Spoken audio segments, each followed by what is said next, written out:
Welcome to this Wise Owl tutorial on calendars and dates in PowerPivot. Here's what you'll learn during the tutorial. We'll begin by creating the data model we need for the example. Then we'll look at the wrong but tempting way to handle dates in PowerPivot before going on to look at the correct way, which is to use a separate calendar table. We'll look at how to create calendar tables in SQL Server and also in Excel, and then go on to look at the rather peculiar way in which months are sorted within PowerPivot. We'll have a look at an example which needs more than one calendar table at the same time. And finally, we'll look at a way to create aggregator columns using the example of working days. So let's get started. The first thing we're going to do in this tutorial is to create the underlying data model. I'm going to go through this very briefly because I've covered it in previous tutorials. I've downloaded the database from the YouTube link on the same page as this tutorial to a named instance of SQL Server on my local machine, which is called SQL 2012. Yours will clearly be in a different place, and so I can link to the MAM database. I'm going to choose from this 5 tables. I'm going to choose the animal, the POS, the product, also the species and the transaction, and then for each table I'm going to give it a friendlier name. So we can remove the TBL from each table, and that way the tables will be easier to find and easier to use informally. I can then choose Finish to finish the import, and in diagram view what I'm going to do is hide some of the tables so that they don't clutter up the pivot table view. I'm not going to be interested in the product and animal tables at all, so I'll select them both with the control key and hide them from the client view. From the POS table I'm only going to be interested in the POS date. From the transaction table I'm going to hide the first 3 columns, and from the species table I'm going to hide the species ID. Now, putting all that together, I should be able to create a pivot table based on that, and what it should do is expose just the fields I'm interested in, and I can use that, for example, to create a pivot table showing the total quantity sold by species. Now, I'm going to put the species up there, and the question I now want to ask is, what is a good way to display the years and months in which the transactions took place down the left-hand side? The obvious way to handle dates is also, as it happens, the wrong one. But let's have a look at it because it's so tempting. In the POS table, again I would say the obvious thing to do is to treat it like an Excel spreadsheet. So if I want the year, I could use the year function based on the date, and that would give me the year in which each transaction took place. I could rename that and call that year. And I could do a similar thing to get the month name. As it happens, the format function will do that. If I specify a date format with using 4 M's, that will give me the full month name. And again, I could call that month. I could then go back to my pivot table, and I could use the 2 fields I've just created, year and month, and drag them down into the rows section of the pivot table. The months aren't sorted correctly. I'll do a little bit of magic to get them to sort. I'll show you more about that later in this tutorial, why it works. And I've managed to solve my problem. I'm summarizing the total quantity sold by species, year and month. So if it works so well, why isn't it the correct solution? The answer is 2 things. One is you're going to have to replicate these formally every single time you bring in the POS table. And the other is that they won't allow you to use the vast array of built-in PowerPivot date functions. Just to give you one example of what's coming, how about the same period last year function? So what we need to do instead is to create a calendar table. If that was the wrong way to create a calendar and use dates, what's the right way? Well, the answer is to use a calendar table. What I'm going to do is just go back in and delete my 2 columns I created, because I certainly don't need them. And then I'm going to go to the existing connection I used to import data from, open it up, and add in another table, which is a calendar table. Now, if you've downloaded the database, you'll have this available too. But in a later part of this tutorial, I'll explain how to create a calendar table. For the moment, I'll just choose Finish and then Close. And if I now look in diagram view, you'll see the calendar table isn't actually related to anything. What I need to do is create a relationship between the point of sale date and the calendar date. Each date can have lots of point of sales transactions, so I'm going to drag from the child to the parent to create my relationship. Now that I've done that, I will be able to aggregate by any of these columns in the calendar table automatically. So let's see if that works. I'm going to choose to show the year and I'm also going to show the month name. I can sort it by month name. Again, I'll cover this later. And I've reproduced exactly the same situation as I had before, with the advantage that any columns I add in the calendar table will automatically be available to me within this pivot table. So how did I create the calendar table? That's what we'll have a look at now. The best way to create a calendar for use within PowerPivot is within SQL Server Management Studio. There's already a table in the MAM database called TBL Calendar. It's the one we just connected to. And if you right click on that, you can see the 730 rows in it, with corresponding to 2 years worth of data. What I'm going to do now is show you how you could change this to use more rows. I'm going to rename that as TBL Calendar 2.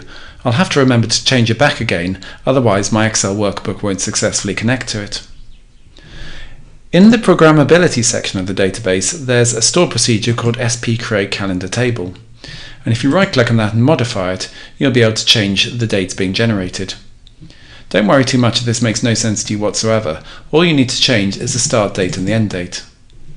Let's begin with 1st of January 2000.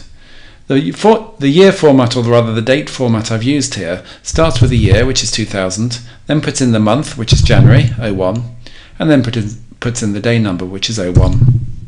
For the end date, I'll go to the end of 2020. So again, 2020 will be the year, 12 will be the month corresponding to December, and 31 will be the day number. Now that I've done that, I can execute my stored procedure, or rather execute the lines to change my stored procedure, and it says command completed successfully. What that means is this stored procedure will now generate a different set of dates. And to prove that, I'm going to double click on it to select the stored procedure I want to run, and then click on the execute button to run it. It's going to take a bit of a while because it's generating 20 years worth of dates. If you right click on your tables and choose refresh, you'll see it's created a calendar table. And if you right click on that and choose select top 1000 rows, you'll see I've got 1000 rows listed. If I up that a bit to 100,000, you'll see there's 7,671 rows in total. When I was first learning PowerPivot, it seemed strange to me that you should waste space like this, but then it occurred to me that 7,000 or 8,000 rows is really nothing in the grand scheme of things. The way the stored procedure works is that it creates columns with all sorts of clever functions. And if you want to add more columns into your calendar, you're welcome to take this and create extra columns in the stored procedure. I said I'd have to remember to rename this. What I'm now going to do is delete the calendar table I've just generated because I no longer need it, and rename the other one back from TBL Calendar 2 to TBL Calendar. If I then close down all these windows, I think I'm back to the status quo. Apart from the fact that I've left my stored procedure referring to the wrong dates, but that's okay because I'll change it again next time I want to use it. As mentioned, the best way to get calendar information is to use SQL Server in PowerPivot, but you could also get a calendar in Excel, and I'm going to show you no less than 3 different ways to do that. One way is to create the calendar table or use the existing one in SQL Server, select all the results, and then just right click at the top grey square and copy them with the headers. What you could then do is create a new Excel worksheet. You could paste the information in. You'll probably need to sort out the formatting on the first column because it looks very strange, at least in this example. So I formatted as a date. And you could then save that, and that would be your calendar file. The second way to do the same thing is to go to the Wisar website and have a look for the PowerPivot calendar information. You can see I've tried doing this in various different ways.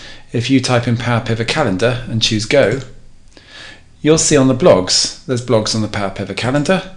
And if you go to that, you'll see there's information on how to create one in SQL Server and also how to create one in Access or Excel. If you go to the Excel version, it contains instructions for how to create all the necessary columns and some of the functions you might use to generate the aggregator columns. The third way in which you could do this is to create, or rather to go to the PowerPivot blog. So what I'm going to do is go to blogs. I'm going to go to Microsoft Office, go to the Power BI blogs, and you'll see some useful links and downloads for the video tutorials. And if you scroll down this page somewhere near the bottom, you'll find the files you need for this particular tutorial that you're watching. If you download these files, I'm going to open them and then going to extract the files. I'll put them in a rather egocentrically named folder called AJB, and within that I'll put them in the useful calendar files folder I've created earlier, extract the information, and you can see the Excel calendar there. And if I double click on that, it gives me another calendar I can use. 3 different ways to do the same thing, but what they all come down to is creating an Excel workbook with all the columns you'll need, which you can then import directly into your PowerPivot workbook. And the way you would do that is the usual standard way, which is to go to From Other Sources. You would scroll down the list until you find Excel. You would then browse to your file. In my case, it's Useful Calendar Files. Double click on the file I want to import. The first row does contain column headers, and then I can choose Next, and when I choose Finish, it will bring in the calendar file, and it will behave just like the calendar table did from SQL Server. But what I'm now going to do is delete that because I'm quite happy with my SQL Server version. I promised earlier in this tutorial that I'll revisit the problem of sorting months. The situation is that by default months appear in alphabetical order. When you then choose to sort them into alphabetical order, they do exactly the opposite. They stop being in alphabetical order and appear in chronological order. And there's the proof. How can this possibly happen? I can explain it, I can't necessarily defend it. I'm just going to undo what I just did for the moment. It's all to do with custom lists. If you choose File from the menu and then choose Options, and if you go to the Advanced tab in the dialog box which appears and scroll all the way down to the bottom, there's a button which says Edit Custom Lists, and if you click on that, you'll see there's some lists already set up. And by default, when you choose to sort, it will use this custom list as opposed to sorting it in the default alphabetical order. Like I said, I can explain it, I can't necessarily justify it. What you can also do is create your own custom lists, either by typing them in or by importing them from a list. So that's what I'm going to do now. If we come out of this, I'm going to go to a new worksheet, and I'm going to assume that my financial year starts in April, so it ends on March the 31st. So what I can do is create that list from April to March, go back into my custom lists in the Advanced tab, scroll down to the bottom, choose Edit Custom Lists, and choose to import my list. It's automatically chosen the right cells because I've done this previously, and I've now got my list from April through to March. If I can now choose OK and come out of that. So when I choose Sort A to Z, it now uses a new list. I've had experiences where it doesn't always work, so let me just be honest and show how to solve that when that happens. You can also click and choose more sort options. You can then go to more options. You can then untick this box and choose the sort order you want to use, and you can select from the custom lists created in the custom list section of advanced options and then choose OK. But on this occasion I didn't actually need to do that, so I can cancel out of that. What I want to do now is show how to solve a very specific problem you may occasionally get with calendars, where you need to include the same table twice. I want to create a matrix for staff members showing you the year in which they were born and the year in which they were born and the year in which they joined a company. This number 3, for example, shows that there were 3 people who were born in 1955 but who joined in 1976. To get this to work, I've had to include in my PowerPivot data model the same table twice. And you can see that because if I go into Diagram View,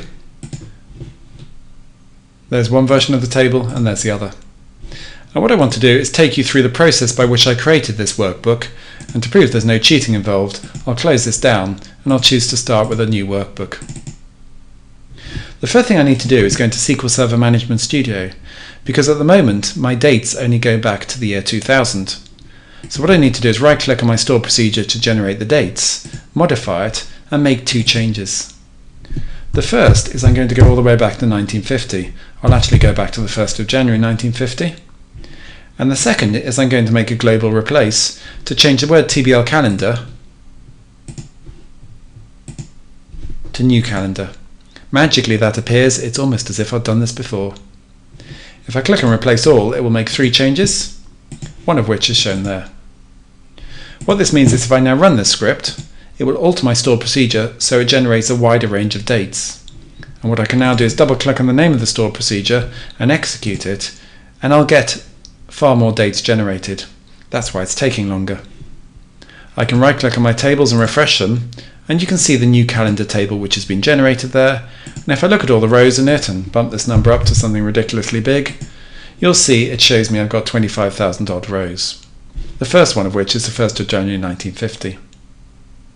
If I now go back into Excel, what I'm going to do is go into the PowerPivot. I'm going to go into my data model in a second. I'm going to import data from SQL Server. As before, it's in a named instance, for me at any rate, it's called SQL 2012, and I can go to my MAM database. I'm going to import two tables. One is a new calendar table, which I've just generated, and the other is the staff table. If I then choose Finish, it will bring in the two tables. And in diagram view, I can now connect them up. But how? I've got two choices. I've got the date born and the date joined. I'll start with the date born. I'll link that to the date in the calendar table. And to emphasize that this is how I'm using the calendar table, I'll rename it and I'll call it if I can type, birth calendar. What I now need to do is to go back into my connection, so click on existing connections, choose the one I've just been using, choose open, and what I'm going to do is import the calendar table again. So I've got two copies of it. This time I'll rename it and I'll call it join calendar. And this time I'll take the date joined and connect that up. And what this allows me to do is get information about when people joined in the join calendar table and information on when they were born in the born table. And you can click on any relationship to check that you're joining the right two tables. So you can see it's highlighted I'm joining date to date born. And if you click on this one, you can see I'm joining date to date joined. So that's all looking good. I can now create my pivot table in a new worksheet. And what I'm going to do is put the birth year down the left hand side from the birth calendar table, the join year across the top from the join calendar table, and the staff in the middle. I'll just change that so instead of summing it, it's counting how many staff there are, and it gives me the same results as I had before, and there's the number 3 I was looking at. So that's how you can include a calendar table twice within the same data model. For the last part of this tutorial, I want to split total sales by species into two parts, working days and other days. Sitting in the sun isn't probably what you do in the UK on your idle days, but never mind. My definition of a working day will be something which is a Monday to Friday, but excluding UK bank holidays. And it's how we manage excluding bank holidays, which will teach you a lot about how you can create aggregator columns within a calendar. What I need to do is create a new column in my calendar saying whether it's a working day or not. And I'm going to do that in two parts. Firstly saying whether it's a bank holiday, and then saying whether it's a working day or not. The first thing I need to do is bring in a file of the bank holidays, which is included on the set of files linked to for this tutorial. So I'm going to go down and find Excel. Within that, I'm going to find the file called Bank Holidays 2013 to 14. My first row contains column headers, and when I click on Next and then choose Finish to import the data, I should end up with my bank holidays for 2013 and 2014. That's great because I can just keep that table up to date in the future. Going back to my calendar then, what I'm going to do firstly is to attempt to look at the bank holiday. But I won't be able to until I create the necessary link between this bank holidays table and the calendar table. At this point you think, which way do I drag? Do I drag from the calendar to the bank holidays or vice versa? I know the answer. I'm not quite sure I can justify it. The answer is, on this occasion, for the first time, it matters which way round, and you have to drag from the calendar to the bank holidays. I suppose the justification is for each calendar date, you need to look up whether it's a bank holiday or not in the bank holidays table. Now that I've done that, I can create my calculated column. I can say equals if, let's try that again, just click off and back on, equals if. What I'm going to do is use a related function to look up the corresponding bank holiday date in the other table. And if that equals blank, then I know I failed to find a corresponding bank holiday in the bank holiday table, and it wasn't a bank holiday. Otherwise, it was. When I press return, what it should give me is false for nearly every single cell or every single row, apart from the genuine bank holidays such as the 1st of January, which really was a bank holiday. I'll rename that column and I'll call it if bank holiday. What I can then do is create the second column, which will actually tell me whether it was a working day or not. To do that, I'm going to type another function saying equals if, and there's two things which can make it a working day. I'm actually going to do it the other way around and say not a working day. So if it's a bank holiday, then it wasn't a working day. Or, now I don't know if you remember, much early on in this series, we discovered that you write or by typing two pipe symbols, which you'll find normally to the left of the Z on the keyboard. The other thing which could stop it being a working day is if it's a Saturday or a Sunday, and I'm going to use a weekday function to see if that's true. Based on the date, there's a second argument here which I'm actually going to use as 2, and what that does is change the first day of the week. Instead of being the default Sunday, it changes it to be Monday. If that's greater than 5, then it was either Saturday or Sunday. So I'm now saying either it was a bank holiday or it's a Saturday or Sunday, and if that's the case, I'm going to call it an idle day. Otherwise, I'll call it a working day. When I press return, that should correctly give me whether it was an idle day or a working day. So for example, Tuesday the 1st of January was an idle day because it was a bank holiday. Wednesday, Thursday, Friday were all working days, but then come the weekend it reverted back to being idle days or not. I'll rename this column I've just created. I'll try to rename the column I've just created, and I'll call it working day. And what I can now do is create my pivot table. I'll put it on a new worksheet. And what I can do is from the calendar table, I can drag in my working day column and put that down the left hand side. I can put my species across the top, and I can put in the middle the total quantity. And you can see that the working day values were something but twice as much as the idle day, maybe a bit more than that, which is what you'll roughly expect. If you like what you've seen and heard so far, why not head over to the WiseOwl website, where you can find loads more free resources, including these videos, some written blogs and tutorials, and even some exercises that you can download to practice your skills. Thanks for watching, and see you next time.